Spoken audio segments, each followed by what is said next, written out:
श्रीमद् भागवतम दसम स्कंद अध्याय 15 धेनुकासुर का वध। श्री सुखदेव गोस्वामी ने कहा, वृंदावन में रहते हुए जब राम तथा कृष्ण ने पौगंड अवस्था 6 से 10 वर्ष प्राप्त कर ली तो ग्वालों ने उन्हें गोवे चराने के कार्य की अनुमति प्रदान कर दी। इस तरह अपने मित्रों के साथ इन दोनों बालकों ने वृंदावन को अपने चरण कमलों के चिन्हों से अत्यंत पावन बना दिया। इस तरह अपनी लीलाओं का आनंद उठाने की इच्छा से वंशी बजाते हुए और अपने गुणगान कर रहे ग्वाल बालों से घिरे हुए तथा बलदेव के साथ जाते हुए माधव ने गौओं को अपने आगे कर लिया और वृंदावन के जंगल में प्रवेश किया, जो फूलों से लदा था और पशुओं के स्वास्थ्य पर चारे से भरा पड़ा था। भगवान ने उस जंगल पर दृष्टि दौड़ाई जो गौरों, पशुओं तथा पक्षियों की मनोहर गुंजार से गुंजायमान हो रहा था, जिसकी शोभा महात्माओं के मन के समान स्वच्छ जल वाले सरोवर से तथा 100 पंखड़ियों वाले कमलों की सुगंधी ले जाने वाली मंद वायु से भी बढ़कर थी। यह सब देखकर भगवान कृष्ण ने इस पवित्र वातावरण का आनंद लेने का निश्चय किया। आदि परमेश्वर ने देखा कि शानदार वृक्ष अपनी सुंदर लाल लाल कलियों तथा फलों और फूलों के भार से लगकर अपनी शाखाओं के सिरों से उनके चरणों को स्पर्श करने के लिए झुक रहे हैं। तब मंदहास करते हुए वे अपने बड़े भाई से बोले, भगवान ने कहा, हे देवश्रेष्ठ, देखे न, ये वृक्ष जो अमर देवताओं द्वारा पूज्य है, आपके चरण कमलों पर किस तरह अपना सिर झुका रहे हैं।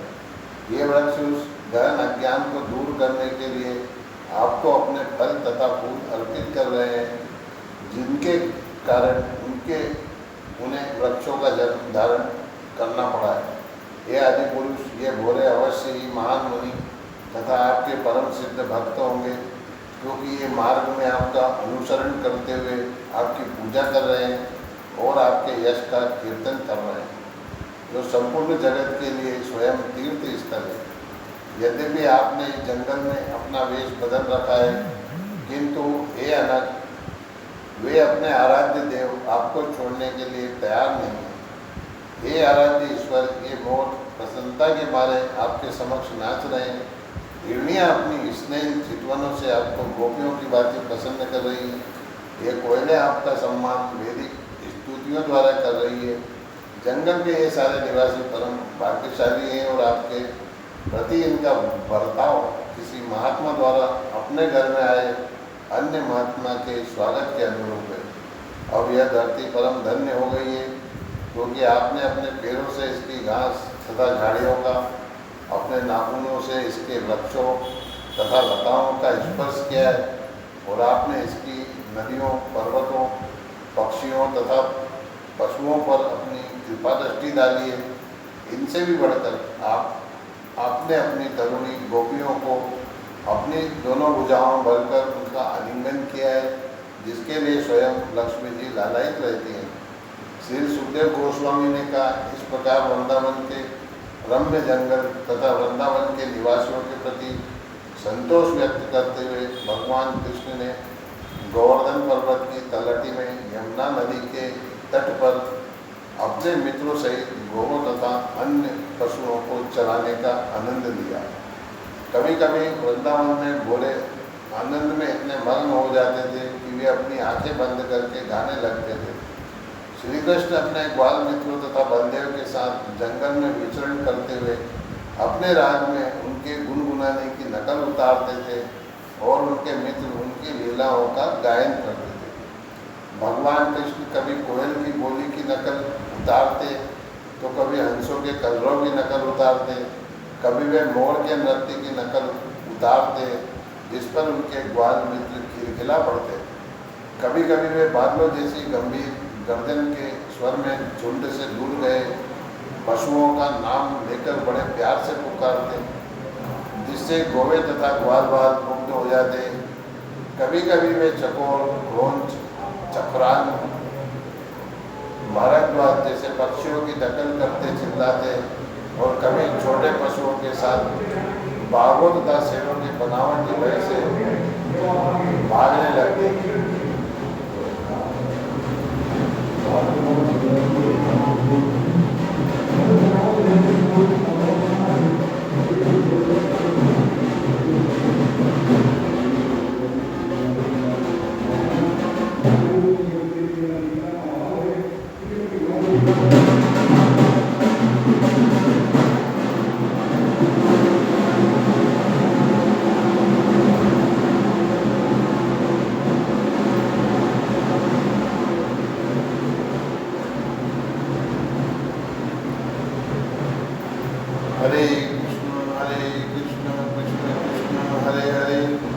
राम राम राम हरे हरे, हरे कृष्ण कृष्ण कृष्ण हरे हरे, हरे राम राम राम हरे हरे।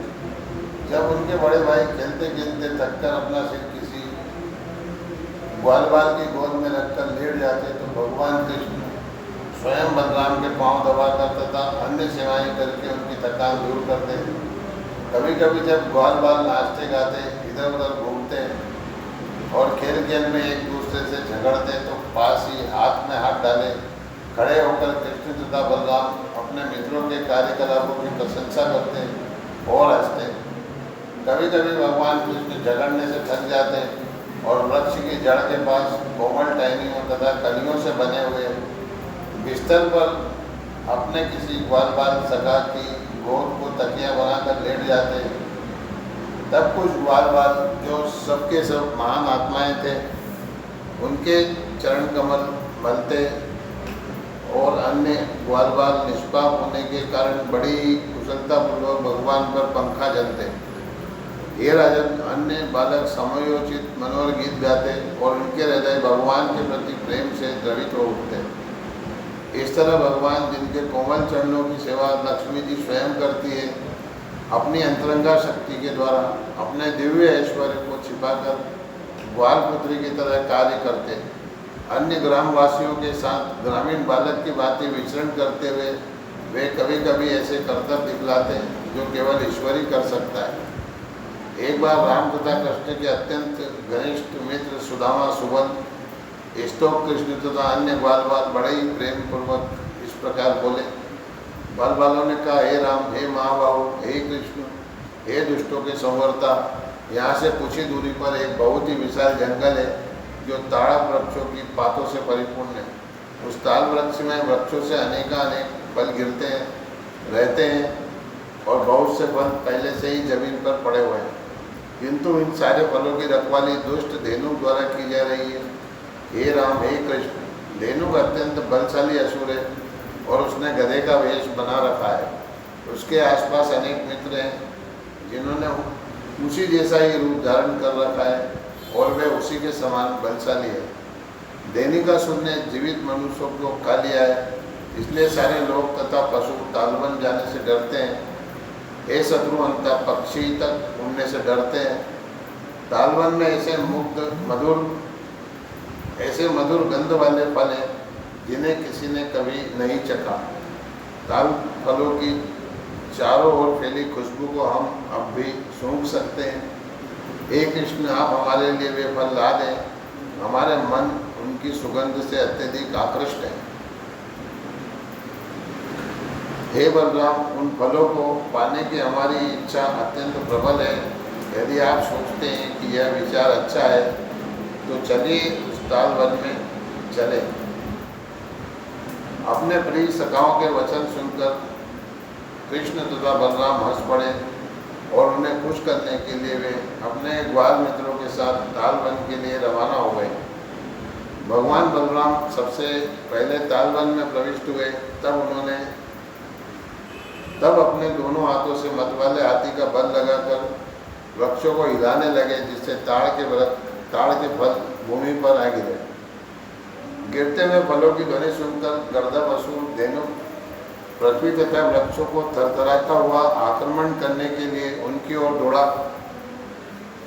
वह बलशाली असुर बलराम की ओर झपटा और उनकी छाती पर अपने पिछले पैरों के खुरों से कठोर वार किया। तत्पश्चात धेनु जोर से रेंगता हुआ इधर उधर दौड़ने लगा।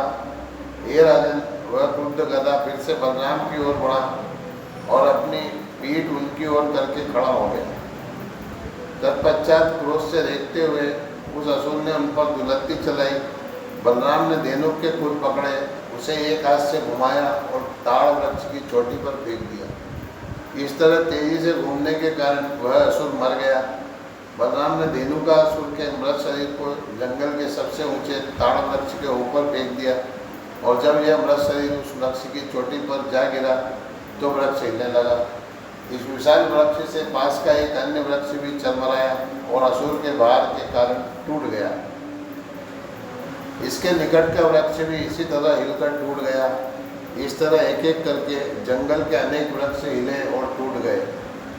बलराम द्वारा इस गर्दभ असुर के शरीर को सबसे ऊंचे ताड़ वृक्ष के ऊपर फेंकने की लीला से सारे वृक्ष चरमराने लगे और एक दूसरे से भिड़ने लगे, मानो प्रबल झंझा के द्वारा झकझोरे गए हों। हे परीक्षित, बलराम को अनंत भगवान एवं संपूर्ण ब्रह्मांड का नियंत्रण जान लेने पर बलराम द्वारा धेनुकासुर का मारा जाना उतना आश्चर्यजनक नहीं है। निसंदेह संपूर्ण ब्रह्मांड पर उसी प्रकार टिका है जिस तरह बुना हुआ वस्त्र तानों बानों पर टिका रहता है। धेनुकासुर के घनिष्ठ मित्र अन्य गर्दभासुर उसकी मृत्यु देखकर अत्यंत क्रुद्ध हो उठे और वे तुरंत कृष्ण तथा बलराम पर आक्रमण करने के लिए दौड़े। हे राजन, जब असुरों ने आक्रमण किया, कृष्ण तथा बलराम ने उनकी पिछली टांगों से पकड़ कर उन सबको ताड़ वृक्षों के ऊपर फेंक दिया। इस तरह फलों के ढेरों से तथा ताड़ वृक्ष की टूटी चोटियों में फंसे असुरों के मृत शरीरों से ढकी हुई पृथ्वी अत्यंत सुंदर लग रही थी, मानो बादलों से आकाश अलंकृत हो। दोनों भाइयों का यह सुंदर कर्तव्य लीला सुनकर देवताओं तथा अन्य उच्चस्थ प्राणियों ने फूलों की वर्षा की और उनकी प्रशंसा में गीत गाए तथा स्तुतियाँ की। जिस वन में धेनुकासुर मारा गया था, उसमें लोग मुक्त भाव से फिर से जाने लगे और निडर होकर ताड़ वृक्षों के फल खाने लगे। अब गौवें भी वहाँ पर स्वतंत्रतापूर्वक घास चरने लगी। तत्पश्चात कमल नेत्र भगवान श्री कृष्ण, जिनके यश को सुनना और जिनका कीर्तन करना अत्यंत पवित्र है, अपने बड़े भाई बलराम के साथ अपने घर ब्रज लौट आए। रास्ते भर उनके श्रद्धावान अनुयायी ग्वाल बालों ने उनके यश का गान किया। गौवों के द्वारा उड़ाई गई धूल से सने श्री कृष्ण के बाद मोर पंख तथा जंगली फूलों से सज्जित किए गए थे। भगवान कृष्ण अपनी बंसी बजाते हुए मोहक दृष्टि से देख रहे थे और सुंदर ढंग से हंस रहे थे तथा उनके संगी उनके यश का गान कर रहे थे। सारी गोपियाँ एक साथ उनसे मिलने चली आई, क्योंकि उनके नेत्र दर्शन के लिए अत्यंत व्यग्र थे। वृंदावन की स्त्रियों ने अपने भ्रमर रूपी नेत्रों से मुकुंद के सुंदर मुख का मधुपान किया और इस तरह दिन में वियोग के समय उन्हें जो पीड़ा हुई थी उसे उन्होंने त्याग दिया। वृंदावन की तरुण स्त्रियों ने भगवान पर तिरछी चितवन डाली, जो लाज, हंसी तथा विनय से पूर्ण थी, तथा कृष्ण ने इस चितवन को समुचित सम्मान मानते हुए गोग्राम में प्रवेश किया। माता यशोदा तथा रोहिणी ने अपने दोनों पुत्रों के प्रति अत्यधिक स्नेह दर्शाते हुए उन्हें उनकी इच्छा के अनुसार तथा समयानुकूल उत्तमोत्तम वस्तुएं प्रदान की। स्नान तथा मालिश करने से उन दोनों की ग्रामीण रास्तों में चलने से उत्पन्न थकान दूर हो गई। इसके बाद उन्हें सुंदर वस्तु से सजाया गया और दिव्य मालाओं तथा सुगंधित पदार्थों से अलंकृत किया गया। अपनी माताओं द्वारा प्रदत्त स्वादिष्ट भोजन को पेट भर खाने तथा विविध प्रकार से दुलारे जाने के बाद वे दोनों भाई व्रज में अपने अपने उत्तम बिछौनों पर लेट गए और सुखपूर्वक सो गए। हे राजन, इस प्रकार भगवान कृष्ण अपनी लीलाएं करते हुए वृंदावन क्षेत्र में विचरण करते थे। एक बार वे अपने मित्रों समेत यमुना नदी के तट पर गए, तब बलराम उनके साथ नहीं थे। उस समय गौवें तथा ग्वाल बाल ग्रीष्म की कड़ी धूप से अत्यंत संतप्त हो उठे। प्यास से व्याकुल होने के कारण उन्होंने यमुना नदी का जल पिया, किंतु यह जल विष से दूषित था। विषैले जल का स्पर्श करते ही सारी गौवें तथा ग्वाल बाल भगवान की देवी शक्ति से अचेत हो गए और निर्जीव होकर नदी के तट पर गिर पड़े। हे पूर्वीर, हे कुरुवीर, भक्तों को इस अवस्था में देखकर भगवान कृष्ण को उन भक्तों पर दया आ गई, क्योंकि उनका अन्य कोई स्वामी नहीं था। कृष्ण ने अपनी अमृत चितवन की वृष्टि द्वारा उन्हें तुरंत पुनर्जीवित कर दिया। अपनी पूर्ण चेतना वापस पाकर सारी गौवें तथा बालक जल के बाहर आकर उठ खड़े हुए और बड़े ही आश्चर्य से एक दूसरे को देखने लगे। हे राजन, तब ग्वाल बालों ने सोचा कि यद्यपि वे विषैला जल पीकर सचमुच ही मर चुके थे, किंतु गोविंद की कृपा दृष्टि से ही उनको पुनः जीवन दान मिला है और अपने बल पर उठ खड़े हुए हैं। इस प्रकार श्रीमद् भागवतम 10वें स्कंद अध्याय 15 देनु का शुल्कवध नामक अध्याय के भक्ति वेदांत श्लोकार्थ पूर्ण हुए। हरे कृष्ण कृष्ण कृष्ण हरे हरे, हरे राम राम राम हरे हरे।